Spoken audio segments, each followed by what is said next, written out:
Hello there, it's Laura from PreQuilt, and I am here to show you in this tutorial video how to use panels in your designs. So if you have a beautiful panel you've had your eye on, or you have one in your stash and you really want to visualize what would really work with that panel, PreQuilt and this tutorial video is the one for you. So the first step is to get your panel into PreQuilt.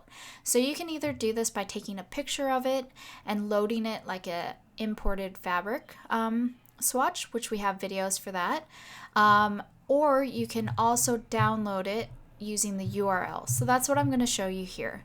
So I really love this artist. It's Noelle, and I just think that her panels are gorgeous, just pieces of art and not to be cut up.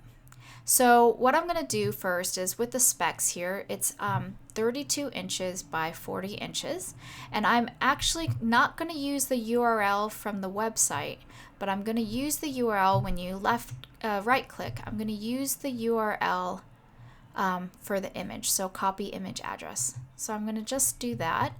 Then I'm going to go back to PreQuilt, and I'm going to go into my fabric dashboard, and I'm going to import it from a URL. So when I click on from URL, it then has a box, and I'm going to paste the URL, and you can see how it very quickly generates a little thumbnail, and I'm going to save that. So once it's saved in here, it's going to pop up a little bit of a box where I can manipulate it. So you can see here how it has these borders on the side that I'm going to want to get rid of. So when you go to the right and left, you can shift and the up arrow, and it can quickly just kind of crop out all of that white. And you can do that also on the left, shift up arrow. And so now I have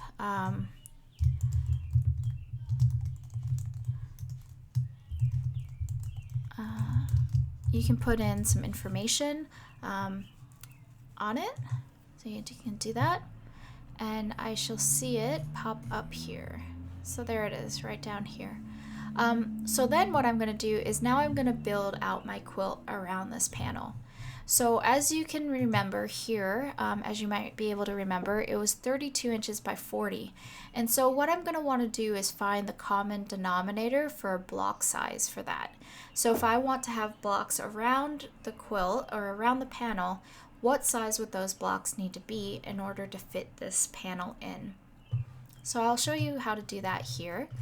Go back to your quilt's dashboard, create a new quilt. And so I'm going to use 4-inch blocks, 4-inch square blocks, because you can divide the 32 by 4 and you can divide the 40 by 4 to get a nice even number for rows and columns. So when I put 4-inch blocks in there, it's going to default to 10 by 10. So I know that I'm going to need 8 blocks wide to make the 32 inches, but I'm going to need 10 blocks tall to make the 40 inches. And I'd like at least one block around the whole quilt. So I'm going to go down here to grid to add 2 more rows. So I'm going to leave the columns as is, and I'm going to add 2 more rows to make it 12 rows. So now I have the 8 blocks wide and 10 blocks tall. Whoop.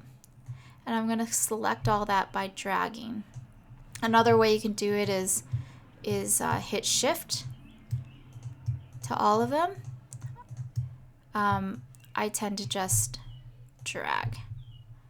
So now you can see how I have this big space here that should be 32 inches wide by 40 inches tall, and I'm going to go and merge that cell.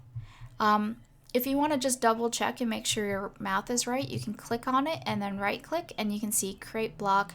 That's 32 inches by 40 inches. So I can either create a block, or because I want the panel to fill the entire cell, I can go up here to blocks and I can just load that add it to the quilt. Okay, then hit escape. And now what I'm going to do is I'm going to edit this green patch because this is where I want the panel to be. So I go down to color tags and then I go to edit the color tag. And instead of picking another solid, I'm going to go and pick a print. So I click on the prints tab and then I'm going to import and manage. And this will just bring up bigger swatches so I can make sure that I'm picking the right one and that it all scales correctly. I'm going to click select. And now you can see how it's tiled this image. And the reason why we tile it is because if there's continuous fabric, it doesn't just float there. So what we need to do now is just scale it. You can, again, hit Shift up arrow and just scale it until you have it fit the shape and size of your cell. I'm going to close that and then I'm going to save. So now we have this beautiful panel imported and I'm going to lock that. So this gives us a really good idea of what this panel would look like. I know it's a little fuzzy, but this purpose is really to visualize and get excited about what's going to look good.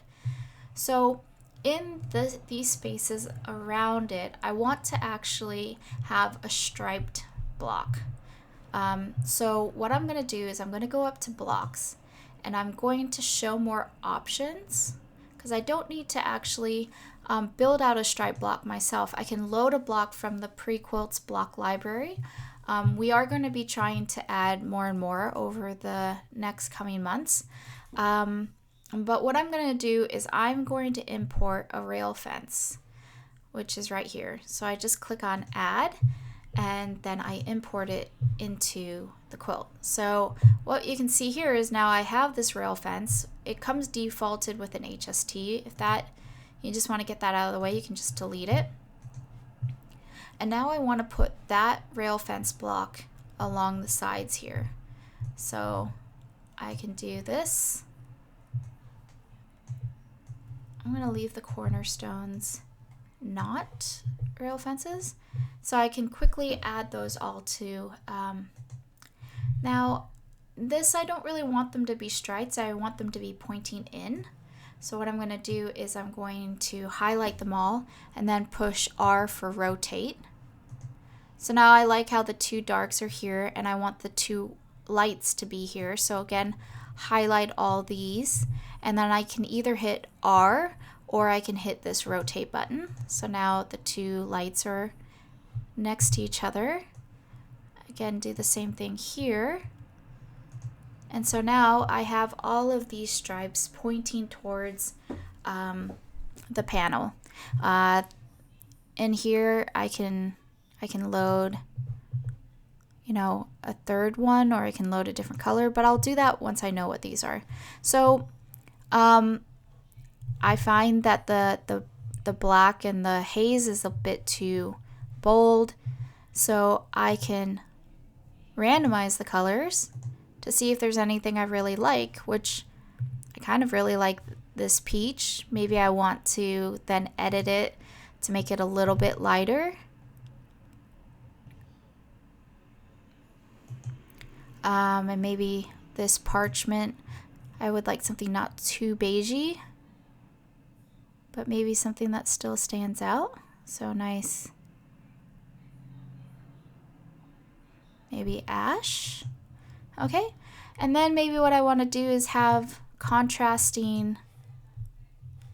So what I can go up here is in the blocks, and then I just add a one patch. And again, here and here, I add a one patch, which is just a square version of that color. Okay, so save. And then I always like to visualize the quilt with a binding on it. So I can do that. And now I have my panel quilt. So I hope this gives you a good idea of how you can use PreQuilt to design around panels and download all the information that you would need to start making your quilt. And that information you can find here. Fabric Pack C is this big panel, and then you need 36 rail fences, as well as 2 each of these corner blocks. and you can always download that design. Whoop. And you can have that here for you when you're making the quilt. All right, thank you so much. I hope this is helpful. If you have any other feedback or questions, please don't hesitate to email us at hello@prequilt.com, and we can send you an email back to help you or make a video like this to show you how it's done. Okay, thanks so much. Have a good day. Bye.